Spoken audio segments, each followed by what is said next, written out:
नमस्कार दोस्तों, स्वागत है आपका दक्षिण कौशल आईएएस के इस ऑनलाइन प्लेटफॉर्म पर। हम लोग आज से पंचायती राज व्यवस्था की सीरीज शुरू करने जा रहे हैं। इससे पहले हमने पॉलिटी की सीरीज शुरू की थी। पॉलिटी में हमने जितने भी एमसीक्यूज थे, पीवाईक्यूज थे, वो हमने कवर किए थे मेनली सीजीपीएससी के लिए, और वो दूसरे एग्जाम में भी आपके काम आ सकते हैं। तो आज से पंचायती राज व्यवस्था रहेगी। इसमें जो भी पीवाईक्यूज हैं वो हम इसमें इंक्लूड किए हैं, और जो भी एमसीक्यूज है, अब इसमें क्या रहेगा, एमसीक्यूज के साथ साथ आपके जो भी कॉन्सेप्ट है पंचायती राज व्यवस्था से रिलेटेड, वो भी हम इसमें कवर करते जाएंगे। और जो भी उससे रिलेटेड जो भी संभावित प्रश्न जो भी आने वाली परीक्षाओं में बन सकते हैं, वो भी हम इसमें देखते जाएंगे। अब देखो, जो आपका ये सिलेबस बनाया गया है, ये मेनली हमने एमसीक्यूज ही बनाए हैं। इसमें पीवाईक्यूज भी हमने ऐड किए हैं। ओके, पीवाईक्यूज भी हमने ऐड किए हैं इसमें। तो इसमें देखो, जैसे कोई कंसेप्ट आता है तो उसको हम साथ में देखेंगे। ओके, पीवाईक्यूज के साथ में। तो शुरू करते हैं आज की सीरीज। देखो, अब मेनली जब आप पढ़ते हो पंचायती राज सिस्टम, भले ही आप सीजीपीएससी, एडीओ एग्जाम, जो कि सबसे ज़्यादा रेशो है पंचायती राज से क्वेश्चन पूछने का, तो उसमें जो भी छत्तीसगढ़ के जो भी रिलेटेड एक्ट है पंचायती राज से, वो हम सारे इसमें कवर करेंगे। और मेनली जो एक्ट बनाए गए थे, देखो, अगर हम सेंट्रल लेवल पे एक्ट देखें पंचायती राज से, तो एक आता है 73rd constitutional amendment act 1992, then 74th constitutional amendment act संशोधन अधिनियम 1992। ओके, तो ये दो अधिनियम आए थे जो कि 1993 में ये लागू हुए। जैसे 73rd की अगर आप बात करते हो तो 24 अप्रैल 1993 को ये लागू हुआ था। वही 74th अमेंडमेंट एक्ट 1 जून को ये लागू हुआ था। ओके, 1 जून 1993 को ये लागू हुआ था। ओके, उसके साथ साथ हम पंचायत राज अधिनियम से रिलेटेड जो भी स्टेट ने एक्ट बनाए हैं, 1993 का एक्ट देखेंगे। निर्वाचन से रिलेटेड 1995 का एक्ट देखेंगे छत्तीसगढ़ के। वहीं छत्तीसगढ़ नगर पालिका अधिनियम अधिनियम 1961 देखेंगे। नगर पालिका निगम अधिनियम 1956 देखेंगे, और नगर पालिका निर्वाचन अधिनियम 1994।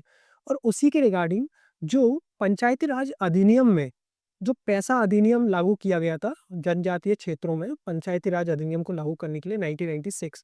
तो ये जितने भी एक्ट हैं, इनसे रिलेटेड जो भी क्वेश्चन बन सकते हैं, ठीक है, पीवाईक्यू जितने भी आए हैं, और जो भी संभावित क्वेश्चन बन सकते हैं, वो हम यहाँ पे डिस्कस करेंगे। और कोशिश करेंगे कि जितनी भी कॉन्सेप्ट है वो हम क्लियर करते जाए साथ में। ओके, तो हम शुरू करते हैं अपना फर्स्ट क्वेश्चन यहाँ से। उससे पहले देखो, पंचायती राज व्यवस्था हम अपना जो भी शुरू करें पीवाई की, उससे पहले कुछ पृष्ठभूमि मैं क्लियर कर देता हूँ पंचायती राज व्यवस्था से संबंधित। देखो, पंचायती राज व्यवस्था क्यों लागू की गई थी? मेनली जो हमारा भारत था वो कृषि प्रधान देश है। ठीक है, अब कृषि प्रधान कोई भी देश रहेगा तो उसकी जो आबादी रहेगी सबसे ज्यादा कहाँ रहेगी? वो ग्रामों में निवास करेगी। और पहले क्या होता था, पहले कोई चुनाव नहीं हुआ करते थे गाँव में। पहले जो भी गाँव का सबसे बुजुर्ग और जो भी बुद्धिजीवी पर्सन रहता था, जो भी मनुष्य रहता था, उसको पंचायत या पंच नियुक्त कर दिया जाता था, और गांव वाले उसे स्वीकार भी करते थे। ठीक है, जैसे कि अगर हम आज़ादी से पहले भी देखें तो पंचायत की या फिर पंच परमेश्वर की भूमिका होती थी। अगर आपने मुंशी प्रेमचंद्र की एक कहानी पढ़ी हो, पंच परमेश्वर, तो उसमें भी पंचायत या फिर पंच की भूमिका के बारे में अहम जानकारी दी गई है, जो कि बताती है कि उस समय भी पंचायत का अहम रोल था हमारे ग्रामीण शासन में। ठीक है, तो यही महात्मा गांधी का एक कोट्स है जो कि बहुत फेमस कोट्स है पंचायत से रिलेटेड, कि जब पंचायत राज स्थापित हो जाएगा हमारे देश में, तो जनमत जो बह बह करेगा, जो कभी हिंसा नहीं कर पाई, यानी जो जनमत करेगा, क्योंकि पंचायत राज स्थापित करने के पीछे ये था कि लोगों की भूमिका हो उनके शासन में। स्थानीय स्वशासन इसको जब भी बोला गया, क्योंकि जो स्थानीय शासन है उसमें लोगों की भूमिका हो, अप्रत्यक्ष रूप से ना होकर प्रत्यक्ष रूप से उनकी भूमिका हो। तो ये महात्मा गांधी का बहुत फेमस कोट्स है पंचायती राज सिस्टम के बारे में। ठीक है, उसके बाद जब आज़ादी के बाद जब लगा कि ग्राम में स्थानीय स्वशासन को लागू किया जाए, जो कि महात्मा गांधी का विचार भी था, ये आइडिया इसका महात्मा गांधी के विचार से आया। अगर आप संविधान का आर्टिकल 40 देखोगे, जिसमें अ, जिसमें पंचायती राज की स्थापना की बातें की गई, आर्टिकल 40, जो कि डीपीएसपी, जिसे आप बोल सकते हो राज्य की नीति निदेशक तत्व। अब राज्य की नीति निदेशक तत्व में आर्टिकल 40 में ये बात बोली गई थी। ओके, तो इसको लागू, देखो, आज़ादी के बाद से जब आप 1953 के आसपास देखोगे तो उस टाइम से ये रूरल डेवलपमेंट की बातें चालू हुई थी, ठीक है, नेहरू गवर्नमेंट के टाइम पे। फिर उसके बाद अलग-अलग कमेटी बनी, जैसे फर्स्ट कमेटी बनती है 1957 में, बलवंत राय मेहता कमेटी, और अलग-अलग कमेटी बनती गई, अशोक मेहता कमेटी बाद में।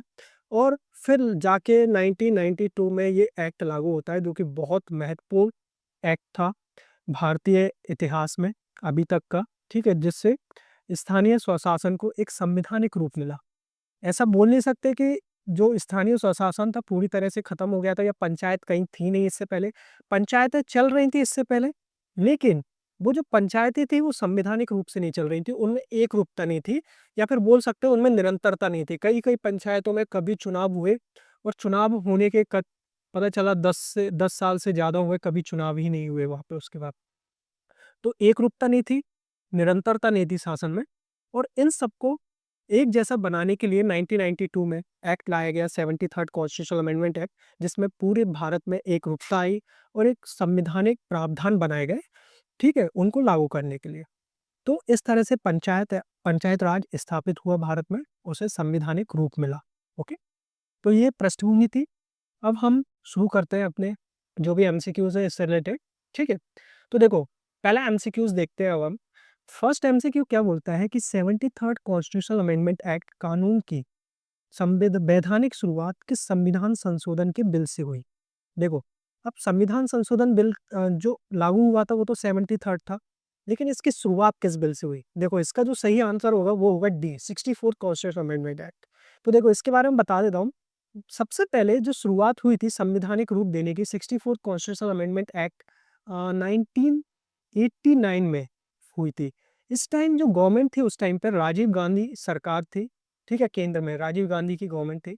अब जो ये बिल था, ये जो बिल था लाया गया था लोकसभा में।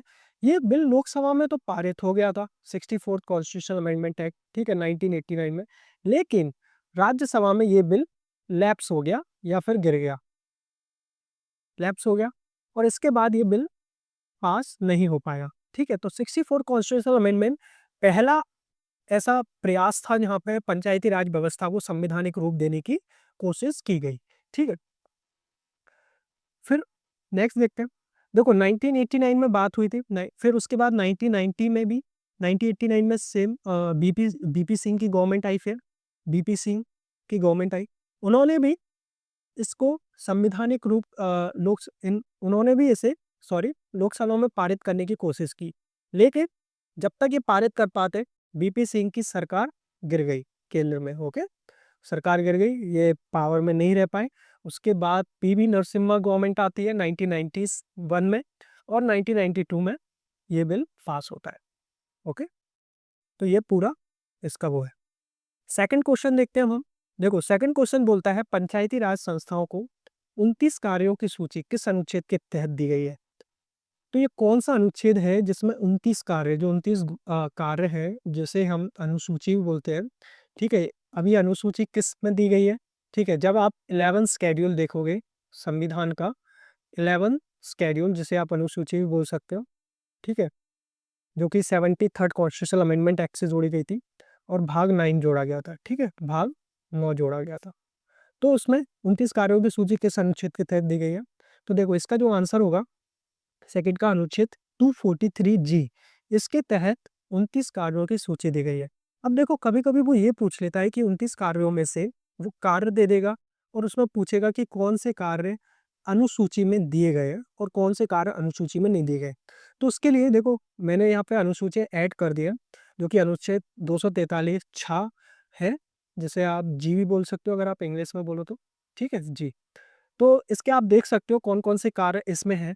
आप एक बार पढ़ सकते हो, क्योंकि अगर कभी क्वेश्चन आता है कि कौन कौन से कार्य अनुसूची में दिए गए हैं और कौन से नहीं दिए गए, तो आप इजीली टिक कर पाओगे। ओके, तो आप देख सकते हैं, देखो ये 29 कार्य हैं।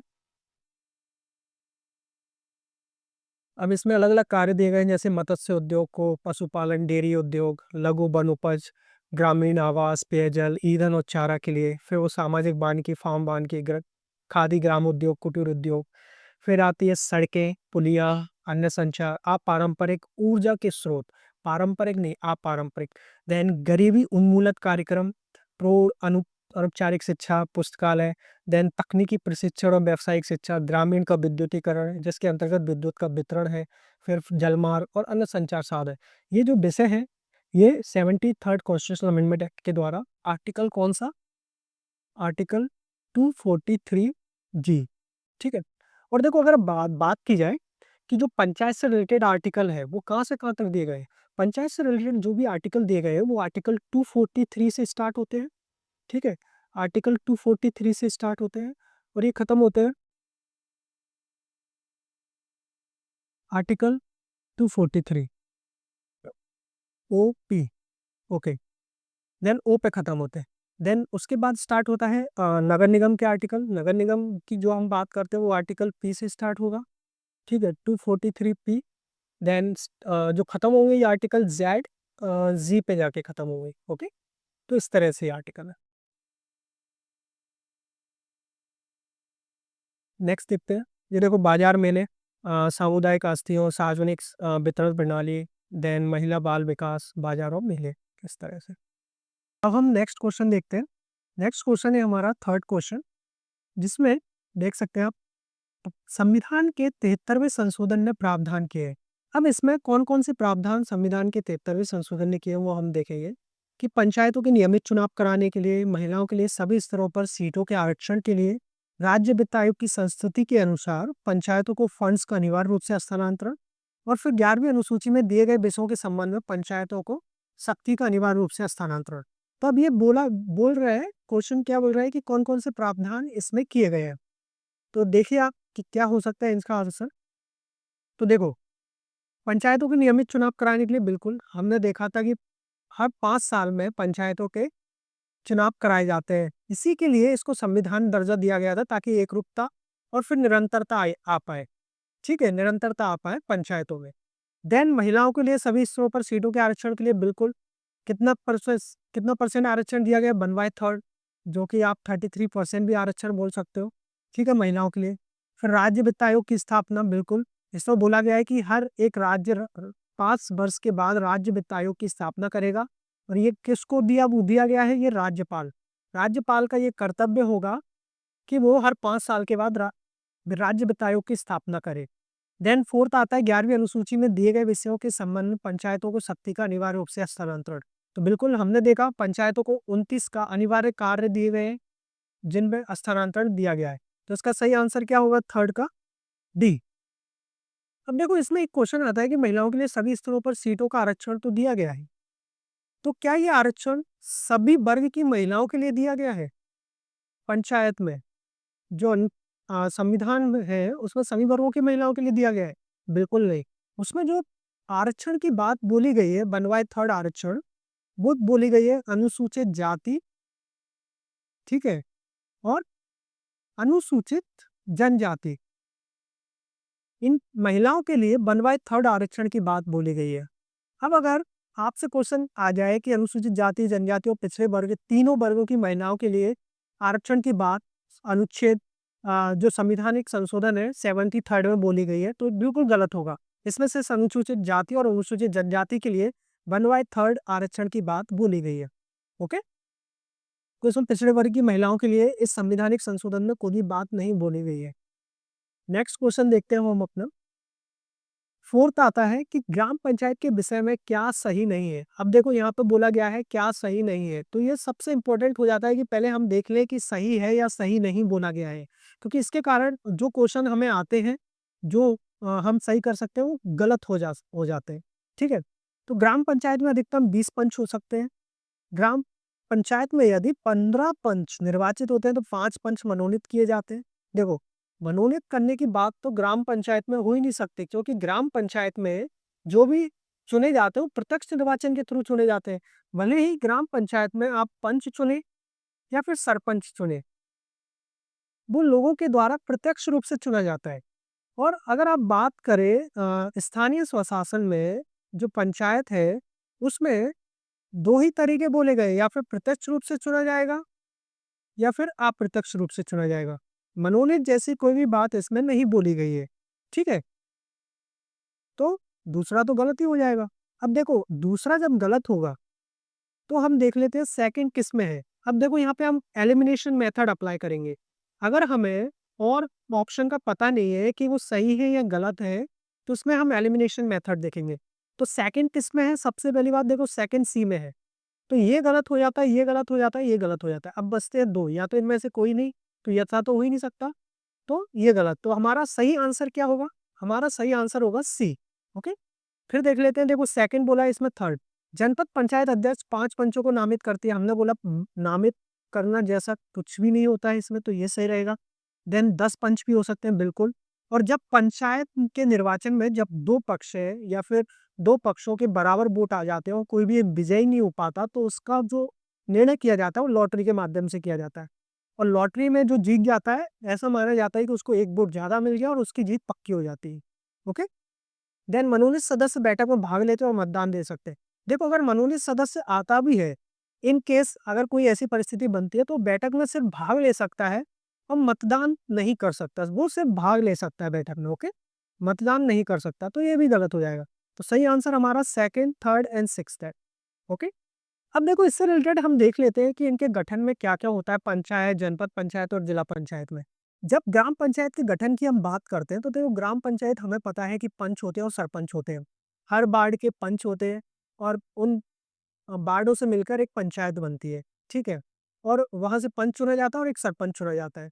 ओके, अब इनमें जो वार्ड है, जिनकी संख्या कम से कम कितनी होती है? 10 होनी चाहिए और अधिक से अधिक 20 हो सकती है, ठीक है? जहाँ पर 1000 से ज़्यादा पॉपुलेशन हो, जिस वार्ड में, वहाँ पर 20 हो सकती है।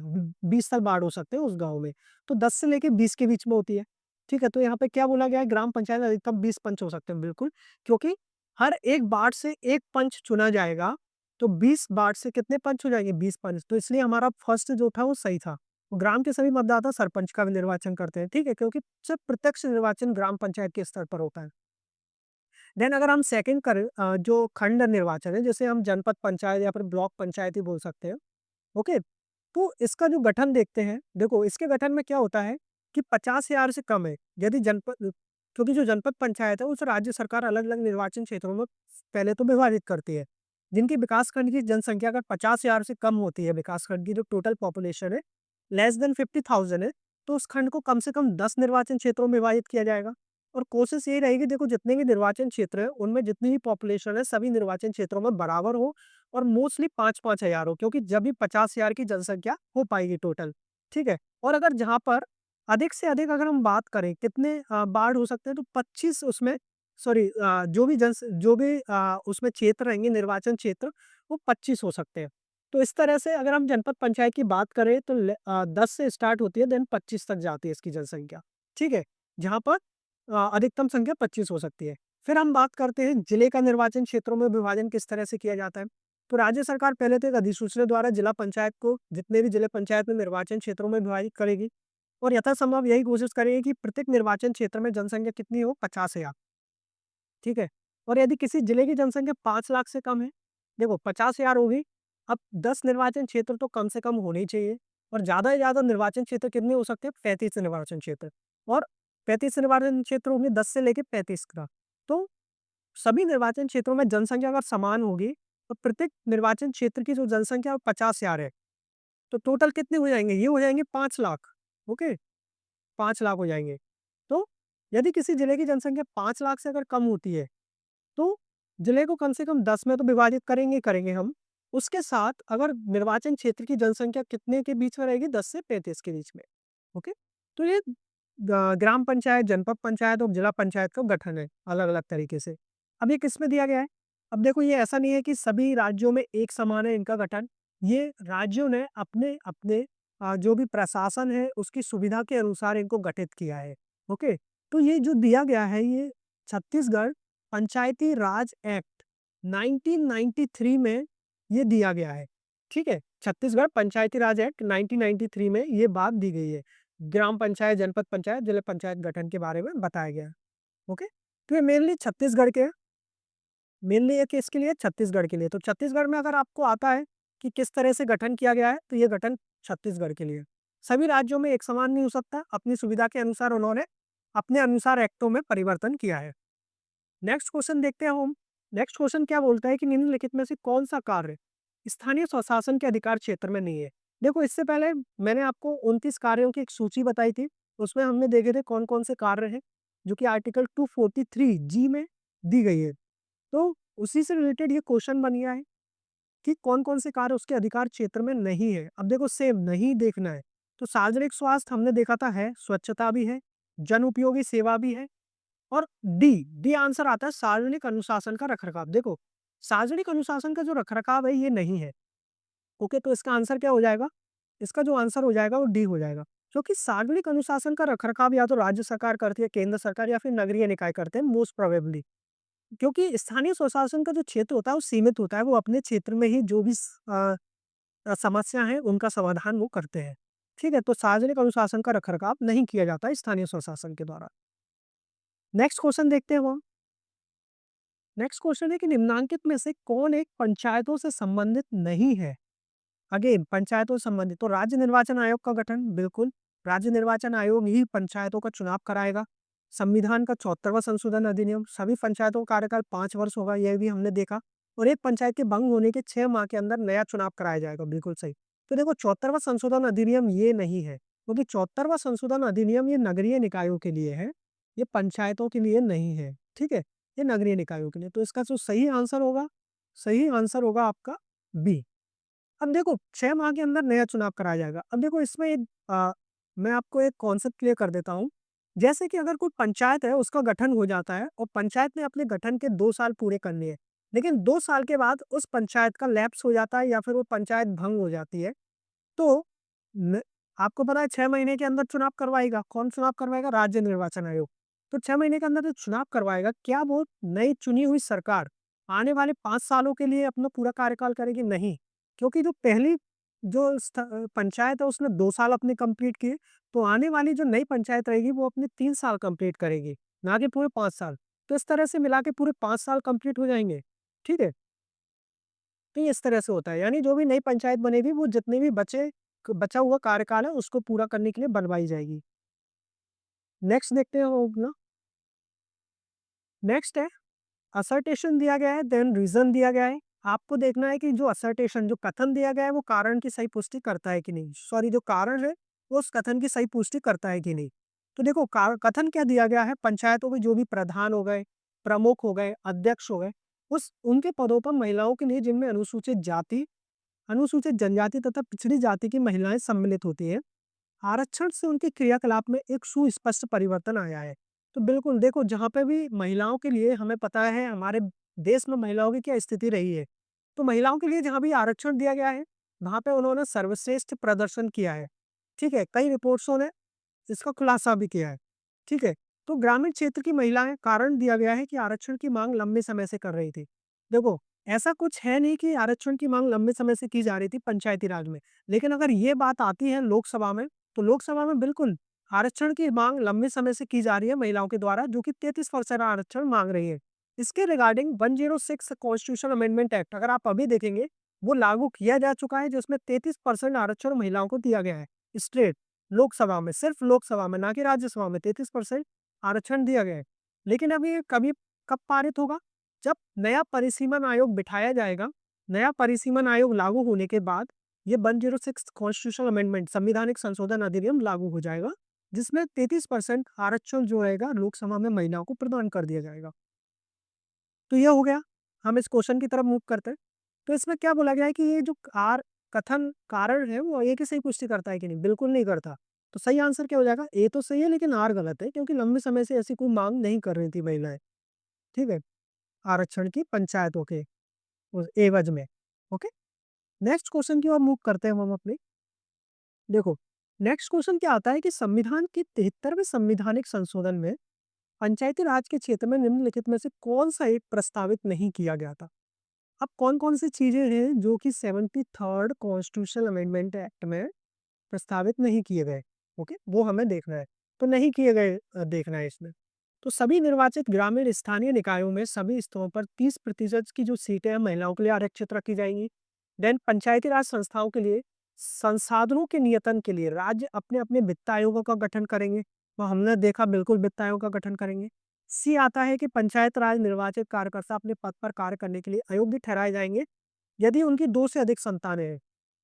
देन डी देखते हैं, यदि पंचायती राज निकायों का राज्य सरकार द्वारा अधिक्रमण या फिर विघटन कर दिया जाता है, तो 6 महीने की अवधि में चुनाव कराए जाएँगे। तो देखो, बिल्कुल अभी हमने देखा था, अगर अधिक्रमण या विघटन कर दिया जाता है 5 साल का कार्यकाल खत्म होने से पहले या फिर 5 साल का कार्यकाल खत्म हो जाता है, तो 6 महीने के अंदर चुनाव करवाए जाएँगे, ठीक है? तो ये तो सही रहेगा, लेकिन कौन-कौन से नेतृत्व देखो, फर्स्ट देखो आप 30% सीटें आरक्षित रखी जाएँगी। अभी हमने देखा, महिलाओं के लिए 30% सीटें ना होके ये होता है 1/3।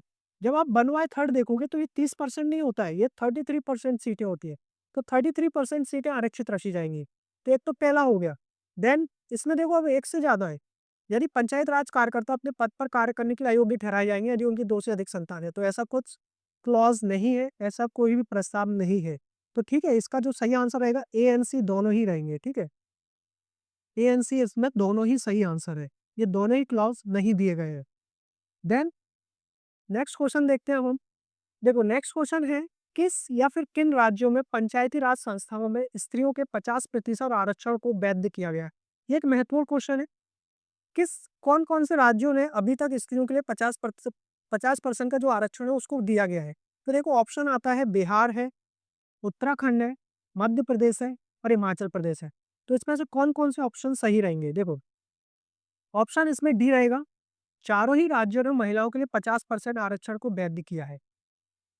और 73rd कॉन्स्टिट्यूशनल अमेंडमेंट एक्ट 1/3 की बात करता है, लेकिन इन्होंने 1/3 से आगे जाके 50% आरक्षण दिया है। उसमें ऐसा कोई क्लॉज़ नहीं है कि इससे ज़्यादा नहीं कर सकते, लेकिन 1/3 से कम नहीं कर सकते आप आरक्षण, ठीक है? उससे ज़्यादा कर सकते हैं राज्य अपनी सुविधा के अनुसार, या फिर जहाँ पे महिलाएँ बहुत ज़्यादा पिछड़ी हैं, उनकी हालत खराब है या फिर उनका रिप्रेजेंटेशन सही नहीं है पंचायती क्षेत्रों में या फिर राजनीतिक में, तो वहाँ पर वो अपना अपने अनुसार उस आरक्षण को बढ़ा सकते हैं। तो इसमें देख लेते हैं और कौन-कौन से राज्य हैं जिन्होंने 50% आरक्षण अपने राज्यों में दिया है। तो देखो ये पीआईबी है, पीआईबी की न्यूज़ मैंने इसमें लगाई हुई है, महिलाओं पंचायतों में महिलाओं की भागीदारी। तो संविधान के अनुच्छेद 243 डी में कौन-सा 243 डी में अनुसूचित जनजातियों और अनुसूचित जातियों, पिछड़े वर्ग के नागरिकों और महिलाओं के लिए पंचायतों में सीटों के आरक्षण का प्रावधान है। ठीक है? इसमें 21 राज्यों और 2 केंद्र शासित प्रदेशों ने अपने संबंधित राज्य पंचायती राज अधिनियमों नियमों में पंचायतों में महिलाओं के लिए 50% आरक्षण का प्रावधान किया है। तो कितने हो गए ये? 21 स्टेट्स हैं इसमें, देन 2 यूनियन टेरिटरीज है, ओके, केंद्र शासित प्रदेश है जिन्होंने 50% आरक्षण लागू किया है। अब देख लेते हैं कौन-कौन सी स्टेट्स है इसमें। देखो पंचायत में देखते हैं, आंध्र प्रदेश, असम, हरियाणा। अब इसमें आप देख सकते हो छत्तीसगढ़, छत्तीसगढ़ ने भी पंचायती राज व्यवस्था में 50% का आरक्षण महिलाओं के लिए लागू किया हुआ है, ये देख सकते हो छत्तीसगढ़ ने। ठीक है? अगर यूनियन टेरिटरी की बात करें तो Lakshadweep and Dadar Nagar Haveli and Daman and Diu, जो कि आपको पता होगा Dadar Nagar Haveli and Daman and Diu को एक ही यूनियन टेरिटरी बना दिया गया है। तो 2 यूनियन टेरिटरी और 21 स्टेट्स। अगर आप दूसरी बात देखें तो त्रिपुरा, जो भी 7 स्टेट्स हैं, 7 स्टेट्स में से सिर्फ त्रिपुरा में ही ये लागू किया गया है। बाकी बाकी दूसरी स्टेट्स में लागू नहीं है। साथ में यूपी अगर आप देखें, यूपी में भी लागू नहीं किया गया है 50% का आरक्षण। तो आप देख लीजिएगा इसमें, ठीक है? तो आज के लिए दोस्तों इतना ही। नेक्स्ट लेक्चर में हम इसके आगे मेन जो हमारा अधिनियम है पैसा एक्ट देखेंगे और पैसा एक्ट से रिलेटेड जो भी क्वेश्चन आए हैं वो हम डिस्कस करेंगे। तो आज के लिए इतना ही करते हैं। अगर आपको लेक्चर पसंद आ रहा है तो इसको लाइक कीजिए, सब्सक्राइब कीजिए और साथ में कमेंट में हमें बताइए कि आपको कैसे लग रहा है लेक्चर, क्योंकि आपका जो भी फीडबैक रहेगा उसके अनुसार हम आने वाले लेक्चरों में कुछ मॉडिफिकेशन कर पाएंगे। ठीक है, मिलते हैं नेक्स्ट लेक्चर में। तब तक के लिए धन्यवाद।